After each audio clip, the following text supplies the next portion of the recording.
It's now time for our interview. Randall Paul is the son of the U.S. Congressman Ron Paul and wants to make his own political mark. He's running for the U.S. Senate, looking to represent the state of Kentucky. RT's Marina Portnar caught up with the man during a fundraiser in New York.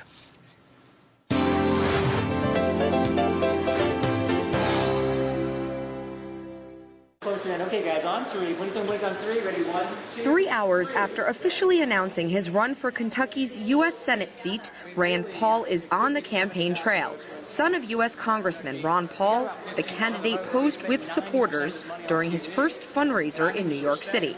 The backdrop, a makeshift sign recycled from his father's popular presidential run. A popularity he tells RT has paved the way for his chance at politics. What advice has your father given you about all of this? He said mixed advice. He said, be careful, you could be elected. I told them today I couldn't do this without my father's fame and his ability to energize people in New York City. Most people from Kentucky cannot fly to New York City and have 200 people waiting at a door to come in and support them. So I really am appreciative of being able to do that because of my father. But in the end, I can't win simply because of my father. I have to be my own person. I have to present my own message, and people have to see me as a messenger capable of presenting that message for them in Washington. But I think I can do that. We're at a venue in New York City because your first campaign fundraiser is being organized. That's where all the music next door is from, right? We're pretty amazed. We saw long lines of people outside, and it's exciting to be in New York and also to see already people here coming to support us. Why New York City, though? You're running for a U.S. Senate seat from Kentucky. Well, I think you try to get your message out to the most people you can get, and New York is the media hub. So many people in Kentucky will watch the TV that we put on. Also, it helps with, you have to have the aura and idea of winnability.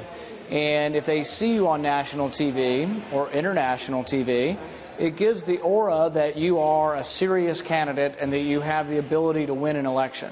I went to your website that was up and running following your announcement, and under your bio it said you're a career doctor, not a politician. For our viewers who don't know, you're an optometrist? We call it an ophthalmologist. It's a little bit different. I do eye surgery, for example, like removing cataracts from people as they get older. Doing the LASIK surgery to get rid of people's glasses, surgery for glaucoma, laser for diabetes, things like that. And that's what I do, and it's what I trained for many years to do. I've been in practice for about 18 years, and I wouldn't give it up for anything in the world except for the fact that I think our country is kind of going to hell in a handbasket if we don't do something about it. Well, then let's talk about those problems that you're saying you want to diagnose and provide practical solutions for. Right now, on the top of the list in this country is America's healthcare system. We're seeing a lot of opposition towards the plans that are being put forth by President Barack Obama, his supporters. What do you think's wrong with the healthcare system, and do you support his plan, or are you opposed to it? I don't support President Obama's plan. The main reason is, and I want to go back maybe even to what happened in Russia and the Soviet Union, was when you had controls over access to things, you had long lines.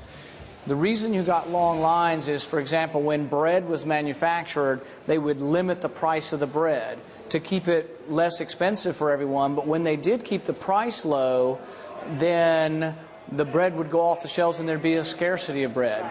And then there'd be long lines. It's the same way with healthcare. If you make healthcare free, people line up in droves, and then the expense is so overwhelming, society and government then says, oh, we have to have rationing. And that's what they do in England, they do in Canada. They limit how much can be spent. I don't think that what's being offered right now, or what's being proposed, is a free healthcare system. Nothing's really free. If the government provides it, it's not free. We have to pay taxes for it.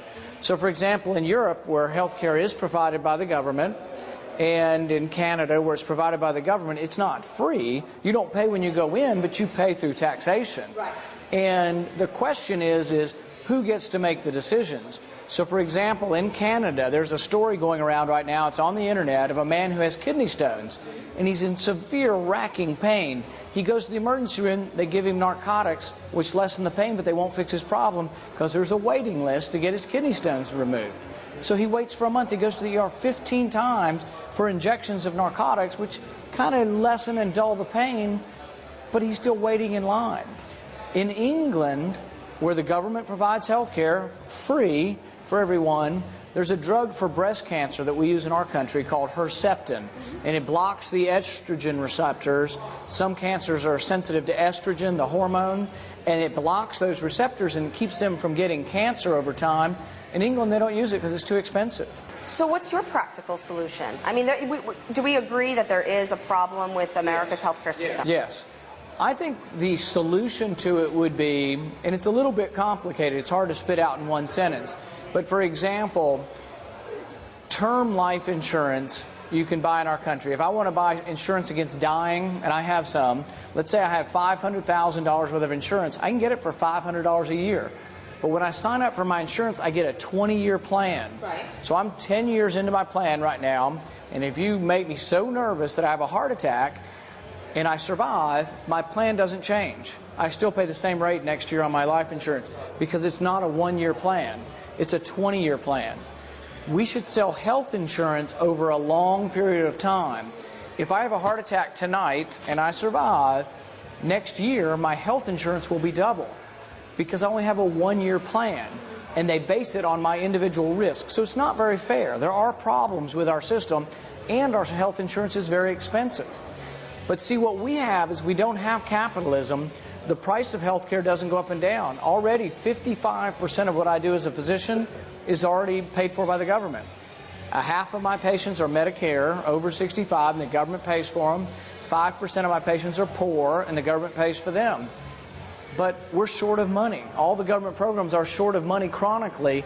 The only way they can have enough money to pay for everyone, and Obama's plan wants to add more people, is they'll have to have more money, but everybody wants too many things, so the only way you do it is you have to either ration their care or you have to have, they call it cost controls. But they'll have to come to you and say, you've got breast cancer? How old are you? Well, maybe you're 40, maybe that's good, or 35, that's good. But what if you're 75? Maybe you're not worth it anymore because you as an individual, we have to make a decision based on your cost, not on your individual worth. So we don't want government to decide whether you're worth it as an individual. We want you to decide. But maybe you are 95 years old, or your great-grandmother's 95 years old, and she says, you know what, I don't want chemotherapy. That's her decision between her and her doctor, and if you go in with your grandmother, you all decide what health care to give her.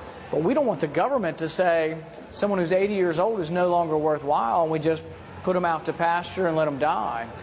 That's the danger of letting the government make the decision, not the individual make the decision. Let's talk about foreign policy and the foreign policy decisions and moves that you've seen that have been made since President Obama and his administration has come into office. What do you agree with, disagree with? I think there's been some good changes in terms of tone, in the sense that I think war is always the failure of diplomacy. And some may not agree with that, but I think if you think hard about it, we don't want war. Nobody should want war. We went through 40 years of back and forth with the Soviet Union, and fortunately we avoided war. But that's a good thing. And it was a very dangerous time because both the Soviet Union and the United States had the ability to destroy not only themselves but the entire world. But we made it through that. So we need to see that as an example that we can make it through difficult circumstances without war, and that should always be our goal. And I think our soldiers a lot of times are willing to fight for their country when we're attacked or when there's a war, but they don't really want to be policemen, you know, and the idea of being in another country for 30 years as a policeman isn't really what a lot of soldiers signed up to do. They want to defend the country, but not necessarily be stationed around the world as a policeman. Talk to me about the Federal Reserve. The Federal Reserve.